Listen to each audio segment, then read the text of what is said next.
சாயங்காலம் ஒரு 6 மணிக்கிட்ட இருக்கும். திக்ஷன் அவங்க அம்மா வீட்டுக்கு விளையாட போயிட்டான். நானும் மகியும் தான் இருக்கோம். மகிக்கு பால் ஆற்றி கொடுத்துட்டு நானும் டீ போட்டு குடிச்சிட்டு நைட்டுக்கு முளைக்கட்டின பச்சைப்பயிறு மாவு தோசை. அதுக்கு சைட் டிஷ்ஷாக பார்த்திங்கன்னா சௌ சட்னி தான் அரைக்க போகிறேன். இந்த மாதிரி பச்சைப்பயிறு மாவு தோசை, அடை தோசை இந்த மாதிரி செய்யும்போது கொஞ்சம் டிஃப்ரெண்ட்டாக காரமாக இந்த மாதிரி சட்னி அரைச்சோன்னா நல்லாயிருக்கும். சௌச்சோவில் பார்த்திங்கன்னா தேங்காய் அரைச்சி குழம்பு வைப்பாங்க, இல்லைனா சாம்பார் வைப்பாங்க. நம்ம இந்த மாதிரி டிஃப்ரெண்ட்டாக ட்ரை பண்ணி பார்க்கலாம் அப்படின்ட்டு சட்னி அரைச்சிருக்கேன். இதுக்கு முன்னாடி பார்த்திங்கன்னா நிறைய டைம் அரைச்சிருக்கேன். ஒவ்வொரு டைம் ஒவ்வொரு மாதிரி அரைப்பேன். இந்த வாட்டி தேங்காய் எதுவும் சேர்க்காம சிம்பிளாக அரைக்க போகிறேன்.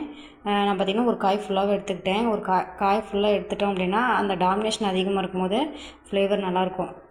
வானலில் கொஞ்சமாக எண்ணெய் சேர்த்துட்டு கடலைப்பருப்பு, பெரிய வெங்காயம் ஒரு 2 மீடியம் சைஸ் பெரிய வெங்காயம் 2 எடுத்துக்கிட்டேன். கொஞ்சமாக கருவேப்பிலை, ஒரு பச்சை மிளகா. நான் காரத்துக்கு ஒரு பச்சை மிளகா சேர்த்துக்கிட்டேன். வரமிளகா விட பச்சை மிளகா சேர்த்துனா கொஞ்சம் டேஸ்ட் நல்லாயிருக்கும். அதோடய காய் சேர்த்து நல்லா வதக்கி விட்டுக்கிட்டேன். அது ஒரு தட்டு போட்டு மூடிட்டு நான் பச்சைப்பயிறு பார்த்திங்கன்னா அது மாதிரி முளைக்கட்டி எடுத்து வச்சுருந்தேன். இதை வெறும் உப்பு மட்டும் போட்டு ஏற்கனவே அரைச்சி வச்சு அரிசி மாவில் நல்லா மிக்ஸ் பண்ணி எடுத்து வச்சுக்க போகிறேன். காயும் பார்த்திங்கன்னா நல்லா வதங்கிடுச்சு. அதிலே தண்ணி விட்டு நல்லா வதங்கி வந்துடும். நம்ம தண்ணி எதுவும் சேர்க்க வேணாம். அதிலே பார்த்திங்கன்னா ஒரு தக்காளி, ஒரு மீடியம் சைஸ் தக்காளி, கொஞ்சமாக புளி, அதிலே கொஞ்சமாக பெருங்காயத்தூள் இதெல்லாம் சேர்த்து மிக்ஸ் பண்ணி விட்டு கொஞ்சம் நேரம் வேக வச்சுட்டு அடுப்பை ஆஃப் பண்ணி ஆற வச்சிட்டேன். மழை வரனால கரண்ட்டு போகிற மாதிரி இருக்கிறதுனால ஃபேன் காற்றுல ஆற வச்சு அரைச்சி எடுத்து வச்சிட்டேன். சட்னி அரைச்சி எடுத்து வச்சுட்டு வெளியே போய் உட்காந்துட்டு இருந்தோம். கரண்ட்டு போயிடுச்சு அப்படின்ட்டு.